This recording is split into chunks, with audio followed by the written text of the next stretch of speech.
পারমাণবিক অস্ত্রাগার, পারমাণবিক বাহিনী এবং এ সংক্রান্ত যাবতীয় ব্যবস্থা বৃদ্ধির লক্ষ্যে কাজ করছে বিশ্বের অন্যতম শীর্ষ অর্থনীতির এবং শীর্ষ সামরিক শক্তির দেশ চীন।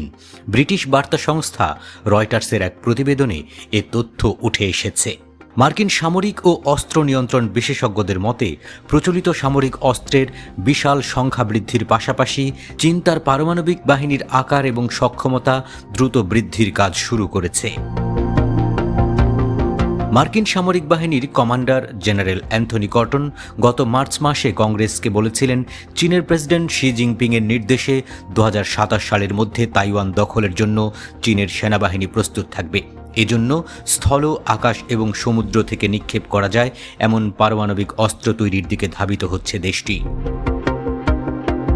2023 সালের জাতীয় প্রতিরক্ষা নীতিতে দীর্ঘস্থায়ী প্রতিশ্রুতি নবায়ন করেছে চীন।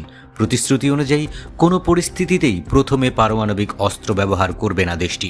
এছাড়া পারমাণবিক অস্ত্রধারী রাষ্ট্রের বিরুদ্ধেও পারমাণবিক অস্ত্র ব্যবহার করবে না বা ব্যবহারের হুমকি দেবে না বেইজিং।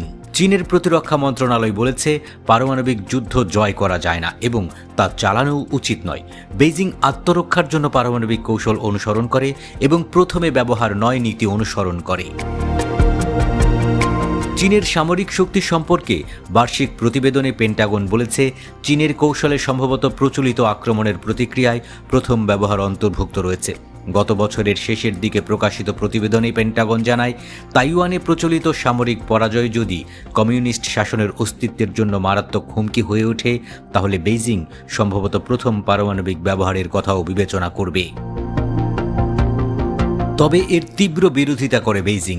দেশটির প্রতিরক্ষা মন্ত্রণালয় জানায়, চীনকে কলঙ্কিত ও অপমানিত করার এবং ইচ্ছাকৃতভাবে আন্তর্জাতিক সম্প্রদায়কে বিভ্রান্ত করতে তথাকথিত চীন পারমাণবিক হুমকি প্রচারের যে কোনো অপচেষ্টার বিরোধিতা করে তারা। শিকাগো ভিত্তিক একটি অলাভজনক সংস্থা bulletin of the atomic scientist অনুসারে, চীন অন্য যে কোনো পারমাণবিক সশস্ত্র শক্তির তুলনায় দ্রুত তার অস্ত্রের মজুদ সম্প্রসারণ ও আধুনিক করছে এবং প্রায় 600টি ওয়ারহেড জমা করেছে।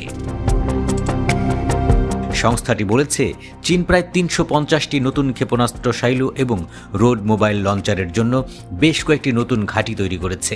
এক্ষেত্রে অনুমেয় যে পিপলস লিবারেশন আর্মি PLA এর কাছে স্থলভিত্তিক ক্ষেপণাস্ত্রের জন্য প্রায় 712টি লঞ্চার ছিল, কিন্তু সেগুলো পারমাণবিক অস্ত্রের জন্য বরাদ্দ করা হয়নি। এই লঞ্চারগুলোর মধ্যে 462টিতে এমন ক্ষেপণাস্ত্র লোড করা হতে পারে যা যুক্তরাষ্ট্র পর্যন্ত পৌঁছাতে পারে। পেন্টাগনের প্রতিবেদনে অনুমান করা হয়েছে, PLA 2030 সালের মধ্যে 1000-এর বেশি কার্যকরী পারমাণবিক ওয়ারহেড তৈরি করবে। কারণ বেইজিং এমন একটি বড় ও বৈচিত্র্যময় ভাণ্ডার গড়ে তুলতে চাইছে, যাতে তুলনামূলক কম নির্ভুলভাবে হামলা চালাতে সক্ষম ক্ষেপণাস্ত্র থেকে শুরু করে কয়েক লাখ টন বিস্ফোরণ ক্ষমতার আন্তঃমহাদেশীয় ব্যালিস্টিক ক্ষেপণাস্ত্র ICBM থাকবে।